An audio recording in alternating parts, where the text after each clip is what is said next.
मित्रों नमस्ते। बीए भाग 1 सेमेस्टर 2 पेपर नंबर 2 साहित्य जगत। इस रचना का जो गद्य पाठ्यांश है उसका जो है पुनर्पाठ या पुनश्चर्या लगभग समाप्त हो चुकी है और आने वाले 2-3 लेक्चरों में पाठ्यक्रम का फिर एक बार सूक्ष्म रूप से जो है वह अध्ययन आपके सामने प्रस्तुत किया जाएगा और उसके साथ साथ प्रश्न पत्र का स्वरूप कैसा होगा इसकी आपको जानकारी प्रस्तुत की जाएगी।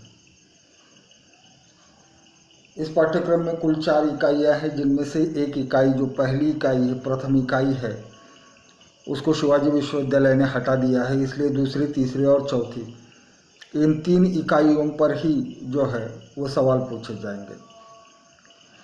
दूसरी इकाई जो है वो व्यंग्य रचना से संबंधित है।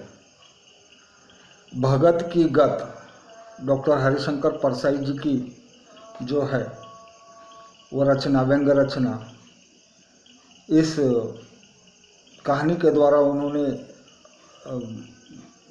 बहुत ही सटीक ढंग से जो है वह व्यंग्य कसा है। इकाई 2 की 5वीं रचना है फुटपाथ के कलाकार। यह भी एक व्यंग्य रचना है। एक जेब कतरा जब लेखक की जेब काटता है तो लेखक को क्या महसूस होता है, और अंत में लेखक उसे एक कलाकार की उपमा देता है और नवाजता है, सम्मानित करता है और कहता है कि एक बार अगर मेरी तुमसे मुलाकात हो जाएगी तो मैं तुम्हें गले से लगाऊंगा, जैसे कि एक कलाकार दूसरे कलाकार के साथ गले मिलता है। तो यह इसके माध्यम से रचनाकार ने जेब कतरा को एक कलाकार कहा है। दूसरी इकाई की अंतिम रचना है गौशाला, चारा और सरपंच। भ्रष्टाचार जो है आज सर्वव्यापी समस्या बन चुकी है। भ्रष्टाचार से कोई भी मुक्त नहीं है और इसीलिए गांव का सरपंच ज्वाला प्रसाद गौशाला का चारा खाता है और यह बात रामदास को अच्छी नहीं लगती। इसलिए रामदास उस गांव का एक पढ़ा लिखा मनुष्य है जो ज्वाला प्रसाद के खिलाफ प्रचार और प्रसार करता है और अंत में इंक्वायरी कमीशन अर्थात जांच समिति बैठाता है। और ये जांच समिति जब ज्वाला प्रसाद के घर पहुंचती है तो एक कोठी का दरवाज़ा खोलने के लिए कहती है। उस कोठी में गौशाला का चारा जो था वो रखा हुआ था और जैसे वो कोठी का दरवाज़ा खोला जाता है, ज्वाला प्रसाद किसी सांड की भांति, किसी बैल की भांति जो दरवाज़ा खोल रहा है उस पटेल पर टूट पड़ता है। तो भ्रष्टाचार इसके द्वारा यह स्पष्ट किया है कि भ्रष्टाचार आदमी को आदमी नहीं रखता बल्कि जानवर बना देता है। तो गौशाला, चारा और सरपंच इस व्यंग्य रचना का जो है यह शंकर पूर्ण तांबेकर ने जो है वो चित्रण किया है। इसकी तीसरी इकाई है कहानी। इसमें 3 कहानियाँ हैं। पंचलाइट, फणीश्वर नाथ रेणु। पंचलाइट कहानी को हमने 2-3 बार बड़ी विस्तार से देखा है, इसलिए बहुत संक्षेप में उस पर हम अपनी बात रखेंगे कि गांव में पंचलाइट लाया जाता है, लेकिन महतो टोली के द्वारा पंचलाइट यानी पेट्रोमैक्स लाया जाता है, लेकिन उसको जलाने वाला कोई नहीं होता। और गोधन जो है वो पेट्रोमैक्स जलाना जानता था, लेकिन उसको बिरादरी ने अपने जाति से बहिष्कृत किया था, इसलिए गोधन वहाँ नहीं आता। और मुनरी जो है वो अपनी सहेली के माध्यम से पंचों को यह बताती है कि गोधन पेट्रोमैक्स बालना जानता है और उसको बुलाया जाता है। वो जलाता है पेट्रोमैक्स और लोग इतने खुश होते हैं, पंच टोली के, महतो टोली के लोग।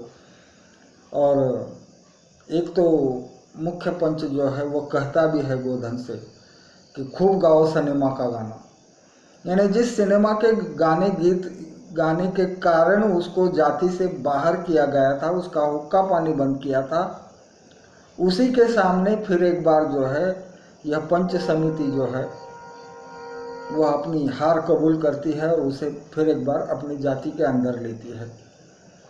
तो पंचलाइट कहानी जो है ये ग्रामीण परिवेश का, विशेषता बिहार के पूर्णिया जिले के आंचलिक परिवेश का चित्रण करती है। और ये कहानी एक और भारत का एक हिस्सा ऐसा भी है कि जहां अभी तक आज़ादी की कोई किरण नहीं पहुंची, इस बात को भी तथ्यांकित, रेखांकित और रूपायित करती है। दूसरी कहानी है चीफ की दावत, जिसे भीष्म साहनी ने लिखा है। माता पिता जो हमारे हैं वो हमारे लिए किसी बोझ से कम नहीं है, ऐसा आजकल के नौजवानों की एक आम अवधारणा है। कुछ लोग इससे भले आज़ाद होंगे, नहीं ऐसी बात नहीं, लेकिन आमतौर पर बूढ़े लोगों की ओर देखने का या घर के बुजुर्ग सदस्यों की ओर देखने का जो हमारा दृष्टिकोण है वह आज पहले जैसा नहीं रहा। यह चीफ की दावत कहानी के द्वारा रचनाकार ने स्पष्ट किया है। इसके रचनाकार है भीष्म साहनी। एक बूढ़ी माँ अपने बेटे के प्रमोशन के लिए, उसको ठीक ढंग से दिखाई भी नहीं देता, लेकिन वो फुलवारी बिनने का काम कबूल करती है और अपने बेटे के प्रमोशन के लिए नई फुलवारी बनाने का जो काम है उसको जो है स्वीकार करती है। यही इस कहानी का प्राण तत्व है। माता पिता चाहे कितने भी बूढ़े क्यों ना हो, लेकिन वो सदैव अपने संतानों के हित की ही सोचते हैं। यह इस कहानी के द्वारा जो है वो रचनाकार भीष्म साहनी ने स्पष्ट किया है। माता पिता भले ही कितने बूढ़े क्यों न हो, लेकिन अपनी संतान के लिए, अपने पुत्रों के लिए, अपनी कन्याओं के लिए वो कभी बूढ़े नहीं होते, उनका सहारा बनने की कोशिश करते हैं। इसी बात को जो है वो रचनाकार ने यहाँ स्पष्ट किया है। अकेली इस कहानी, ये मन्नू भंडारी की कहानी, इस कहानी के द्वारा फिर एक बार वृद्ध विमर्श जो है प्रकट होता है। एक ऐसे औरत की जिसके साथ उसका पति नहीं रहता, साल में एक आध महीना आकर रहता है और बाकी के 10-11 महीने वो घर से, गांव से, पत्नी से दूर रहता है। और वो बेचारी सोमा बुआ जो है वो सारे गांव के काम करती है, लेकिन उसके सहायता करने के लिए या उसको मदद करने के लिए कोई भी उसके पास नहीं आता। ये जो त्रासदी है सोमा बुआ के जीवन की, इस त्रासदी को जो है वो रचनाकार ने, मन्नू भंडारी ने यहाँ स्पष्ट किया है। कुल मिलाकर हम देखते हैं ये जो कहानी है, एक और वृद्धों की वर्तमान स्थिति को प्रस्तुत करती है, तो दूसरी ओर इस कहानी के द्वारा उस बूढ़ी औरत का चित्रण मिलता है जिसे अपना कहने वाला कोई नहीं है। उसका पति अगर उसका नहीं है तो औरों के ऊपर वो क्या हक जताएगी। यह इस अकेली कहानी के द्वारा जो है मन्नू भंडारी ने स्पष्ट किया है। तो इस तरह से आज हमने 2 यूनिट देखे या 2 इकाइयाँ देखी। बची हुई जो इकाई है उस पर हम जो बात है वो आने वाले लेक्चर को रखेंगे। तब तक के लिए धन्यवाद।